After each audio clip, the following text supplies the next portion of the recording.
তৃণমূল ভবন খালি করার প্রক্রিয়া শুরু হয়ে গিয়েছে। গতকাল রাত থেকেই তৃণমূল ভবনের চতুর্থ এবং পঞ্চম তলা খালি করার কাজ শুরু হয়ে গিয়েছে। সেখান থেকে আজ সকালেই বিভিন্ন মালপত্র, ব্যানার গাড়ি করে নিয়ে যাওয়ার কাজ শুরু হয়েছে এবং পরবর্তীতে আরো যে তলাগুলি রয়েছে সেগুলো ফাঁকা করে দেওয়া হবে, এমনটাই কিন্তু সূত্রের খবর।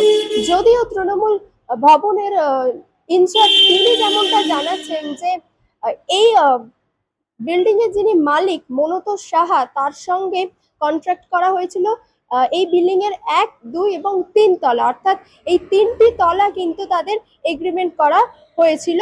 এই 3টে ভবনই তাদের নেওয়া হয়েছিল। ফলে এই 3 তলা থেকেই কিন্তু কোনো রকম মালপত্র এবং জিনিসপত্র সরানো হবে না। এবং যেমনটা আমরা অতীতে দেখেছিলাম যে প্রগতি ময়দান থানায় এই বিল্ডিং এর যিনি মালিক তিনি কিন্তু একটি জিডি করেছিলেন এবং জানিয়েছিলেন যে জবরদখল করে রেখে দিয়েছিল এই তৃণমূল ভবন। এগ্রিমেন্ট শেষ হওয়ার পরেও কিন্তু তারা এই ভবন ছাড়েননি। এবং সেক্ষেত্রে এই বিষয়টি নিয়ে যখন এই তৃণমূল ভবনের ইনচার্জকে প্রশ্ন করা হয়, তিনি জানান যে 2027 অব্দি এই এগ্রিমেন্ট রয়েছে এবং পরবর্তীতে এই বিল্ডিং এর মালিক তিনি বিষয়টি দেখেন এবং তাকে যখন জানানো হয় তিনি বিষয়টি স্বীকার করেন, এমনটাই কিন্তু তিনি বলছেন। অর্থাৎ তৃণমূল ভবনের এখন খালি হচ্ছে না এই 3টি তলা, এবং এই 3টি তলা থেকে কোনো রকম মাল সরানোর কাজ কিন্তু হচ্ছে না, এমনটাই কিন্তু জানালেন তৃণমূল ভবনের ইনচার্জ। যদিও এই বিল্ডিং এর মালিক মনোতোষ সাহা, তার সঙ্গে এখনো অবধি যোগাযোগ করা যায়নি, তার থেকে কোনো রকম বার্তা পাওয়া যায়নি। পরবর্তীতে এই তৃণমূল ভবনে কোনো রকম প্রেস কনফারেন্স বা তৃণমূলের কোনো কাজ হবে কিনা অবশ্যই সেদিকে নজর থাকবে। দাদা, তৃণমূল ভবন খালি করে দেওয়া হচ্ছে এরকম একটা বিষয় উঠে আসছে, আসলে বিষয়টা কি হয়েছে যদি আপনি পরিষ্কার করে বলেন। দেখুন, টোটালটাই হচ্ছে গুজব চলছে। তার কারণ হচ্ছে তৃণমূল ভবন কোনো খালি হয়নি। তৃণমূল ভবনের জায়গাতেই রয়েছে। এবার যেটা হয়েছে, এখানকার যিনি মালিক ছিলেন, মালিক আছেনও উনি হচ্ছে, এটা বিল্ডিংটা 5তলা বিল্ডিং। উনি 1তলা, 2তলা, 3তলা তৃণমূল ভবনকে ভাড়া দিয়েছেন। 4তলা, 5তলা ওনার আন্ডারেই ছিল। কিন্তু যখন তৃণমূল ভবন এখানে শিফটিং করে তখন উনি বলেন যে তৃণমূল সরকারের যিনি হচ্ছে নেত্রী, উনি ওনার মায়ের মতো আমাদের নেত্রী। তো উনি বললেন যে জিনিসপত্র কিছু এক্সট্রা থাকলে আমার উপরে তুলে রেখো, কোনো অসুবিধা নেই। উনি মাঝে মাঝে আসতেন, এসে দেখে যেতেন ওনার বিল্ডিং মেনটেন্যান্স ঠিক মতো আছে কিনা। আমাকে নিয়ে উনি ওনার উপরের ঘরে যেতেন, দেখতেন, দেখে উনি স্যাটিসফাই হতেন, চলে যেতেন। যেই সরকার চেঞ্জ হয়ে গেছে উনি নিজে নিজে চলে গেলেন থানায় ডায়েরি করতে। উনি বললেন 2025 পর্যন্ত আমার এগ্রিমেন্ট রয়েছে, আমাকে তৃণমূল ছাড়ছে না। তারপরে যখন হচ্ছে তৃণমূলে আমাদের এখানে আসেন, উনি ঊর্ধ্বতন কর্তৃপক্ষের সাথে কথা বলেন, তখন উনাকে যখন তথ্য দেখানো হয় যে আপনার সাথে এগ্রিমেন্ট আছে 2027 পর্যন্ত, আপনি হয়তো কিছুতে লস করেছেন এগ্রিমেন্টের কপি। যখন উনি জানতে পারেন, বুঝতে পারেন যে না 2027 পর্যন্ত এগ্রিমেন্ট আছে, তখন উনি টোটালটা 90 ডিগ্রি ঘুরে যান। ঘুরে গিয়ে বলেন যে আমার 4তলা 5তলা রয়েছে, একটু মেনটেন্স করবো, আমার বহুদিন মেনটেন্স হয় না। তাতে ওনারা বলেন আপনার বিল্ডিং আপনি মেনটেন্স করবেন, কোনো অসুবিধা নেই, আমাদের নেতৃত্ব বলেন ঠিক আছে আপনি মেনটেন্স করুন।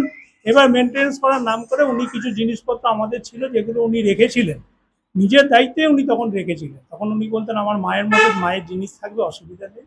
পরে উনি ওখান থেকে নিচে নামিয়ে দেন। নামিয়ে দিয়ে উনি মেনটেন্স করার জন্য রং করবেন, মেনটেন্স করবেন, পরিষ্কার পরিচ্ছন্ন করবেন।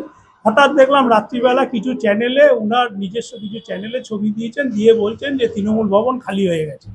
কারণ উনি সরকারকে বোঝাতে চাইছেন যে এই তৃণমূলের সাথে আমার কোনো সম্পর্ক নেই, আমি তৃণমূল ভবনকে এখান থেকে উঠিয়ে দিয়েছি। কিন্তু টোটালটাই ভিত্তিহীন, মিথ্যে কথা, অপপ্রচার। আপনারা নিজেরা দেখতে পাচ্ছেন তৃণমূল ভবনের জায়গাতেই রয়েছে।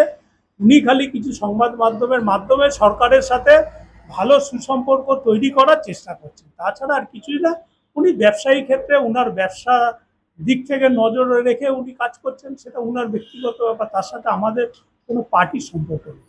তার মানে শেষ পর্যন্ত এটাতে আসলে আছে যে তৃণমূল ভবন খালি হচ্ছে না, মানে না, তৃণমূল, এগ্রিমেন্ট আছে। হ্যাঁ, এগ্রিমেন্ট আমার কথা অনুযায়ী, এগ্রিমেন্ট অনুযায়ী 2027 পর্যন্ত এটা রয়েছে। তার আগে আমাদের ভবন কমপ্লিট হয়ে গেলে পরে আমরা ওখানে শিফটিং করে নিলাম, আমরা ছেড়ে দিলাম সেটা আলাদা কথা আগে, তবে আমরা আগেই ছাড়া। কোথায় তালা বন্ধ? না, এখন কোথাও লক করা নেই। আপনি এখানে তৃণমূল ভবন রয়েছে, আপনারা নিজেরাও দেখলেন যে তৃণমূল ভবন যে জায়গাটা আপনারা যাতায়াত করতেন টোটাল জায়গাটাই খোলা রয়েছে, আপনারা নিজেরাও দেখতে পারলেন। যেটা 4 তলা 5 তলা রয়েছে সেটাতে উনারা কাজ করছেন, সেটা উনারা। জিনিসপত্রগুলো যে সরানোর ছবি দেখা গিয়েছে, তাহলে সেগুলো সেটাই আপনার বুঝতে হয়তো বা আমার বলাতে হয়তো আপনার ভুল হতো, সেটা বুঝতেও ভুল হতে পারে। আমি যেটা বলছি আপনার, যখন আমরা তৃণমূল ভবন ওখান থেকে এখানে শিফটিং করি তখন 1, 2, 3 আমরা ভাড়া নিয়েছিলাম, 4, 5 উনার দখলে ছিল, এখনো উনার দখলেই আছে। তখন 4, 5-এ উনি বলেছিলেন যে তৃণমূলে তিনি মুখ্যমন্ত্রী ছিলেন, তিনি উনার মায়ের মতো, আমাদের নেত্রী উনার মায়ের মতো, তার জিনিসপত্র উপরে রাখতে পারেন, সেটা উনার নিজের জায়গাতে রেখেছিলেন। পরবর্তীকালে উনি বলেন আমার জায়গা আমি পরিষ্কার পরিচ্ছন্ন করব, সেটাই আমি আপনাকে বলছি। জিনিসপত্র যখন রেখেছিল তখন আমাদের ফেস্টুন টেস্টুন যা ছিল ওখানে ছিল, এবার সেটা উনি মেনটেনেন্স করবেন, সেগুলোকে খুলে নিচে দিয়ে দিয়েছেন আমাদের জায়গায়। উনি বলছেন আমারটা আমি পরিষ্কার করবো, তোমাদের মালটা নিয়ে নাও, আমরা মালটা উনি নামিয়ে দিয়েছেন।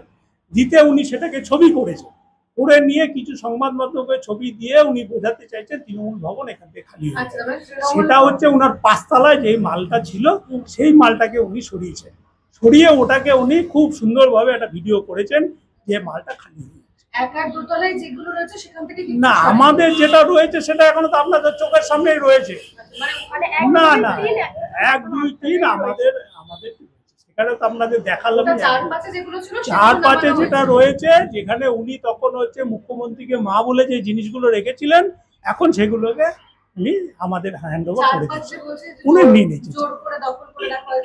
না, এটা যেটা হয়েছে টোটালটা ভিত্তিহীন কথা, কারণ ওনাকে এখন হচ্ছে প্রেশার রয়েছে। উনি যেটা আমাকে বলেছেন ব্যক্তিগতভাবে, উনি বলেছেন ওনাকে খুব প্রেশার করা হচ্ছে, উনি ব্যবসা করতে পারছেন না, উনি ব্যবসাদার মানুষ, আপনারা নিশ্চয়ই জানেন উনি হচ্ছে অনেক বড় ব্যবসাদার।